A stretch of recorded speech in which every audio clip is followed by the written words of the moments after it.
10 साल पहले की बात है। एक विशाल नदी के किनारे एक गांव बसा था। गांव के सभी लोग काफी खुशहाल जिंदगी जी रहे थे। सभी गांव वाले आपस में हंसी खुशी रहते थे और गांव के आसपास काफी घना जंगल था। इसकी वजह से वहां अच्छी वर्षा होती थी, जिससे गांव में अच्छी फसल होती थी। फिर एक दिन की बात है, एक व्यापारी शहर से गांव आया और गांव वालों से कहने लगा, अरे गांव वालों, तुम्हें पता है तुम्हारे पास कितने कीमती खजाना है? कीमती खजाना? हाँ हाँ, कीमती खजाना, पर तुम लोग उसके बारे में नहीं जानते हो। पर सेठ जी, आज तक तो किसी ने भी उस खजाने को नहीं देखा है। कैसे देखोगे? तुम्हें तो पता ही नहीं खजाना क्या है। अपने चारों ओर ये जंगल देख रहे हो, यही तो है वो खजाना। क्या यह खजाना है? अगर तुम लोग मुझे यह पेड़ काट कर दोगे तो इसके बदले मैं तुम्हें बहुत सारे पैसा दूंगा। गांव वाले बड़े भोले भाले थे। वह सेठ जी के बाद में मान गए। उन्हें इतना भी नहीं पता था कि पेड़ काटने से क्या नुकसान होगा। अब सभी गांव वाले जंगल को काटने लगे।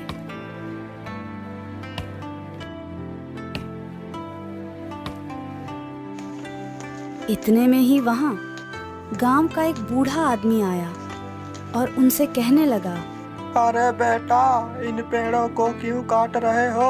अगर सारे पेड़ कट गए तो गांव में अकाल पड़ जाएगा। अरे बूढ़े आदमी, जाओ यहाँ से, हमें अपना काम करने दो। धीरे धीरे करके पूरा जंगल खत्म हो गया। तभी वहां सेठ जी आए और उन्हें पैसे देकर सारे लकड़ियां ले जाते हैं। फिर क्या था, ठीक उसके अगले साल ही गांव में अकाल पड़ जाता है। नदी तालाब सूख गए थे। लोग एक एक पानी के लिए तरस गए थे और गांव का जानवर भूख प्यास से मरने लगे थे। गांव के सभी लोग चिंतित होकर गांव के चौपाल पर बैठे हुए थे। वहां बूढ़ा आदमी भी बैठा हुआ था। तभी बूढ़ा आदमी गांव वालों से कहता है, मैं पहले ही कहा था कि पेड़ काटने का नतीजा बहुत बुरा होगा, पर तुम लोग नहीं माने। अब भुगतो इसका नतीजा। हमें माफ कर दीजिए काका, हमसे बहुत बड़ी गलती हो गई। हम पैसों की लालच में अंधे हो गए थे। अब माफी मांगने से क्या होगा बेटा? आप तो गांव के बड़े हैं, आप ही कुछ उपाय बताइए काका, नहीं तो हम मर जाएंगे। मेरी बात ध्यान से सुनो। इस सूखे जंगल के उस पार एक बड़ा घना जंगल है।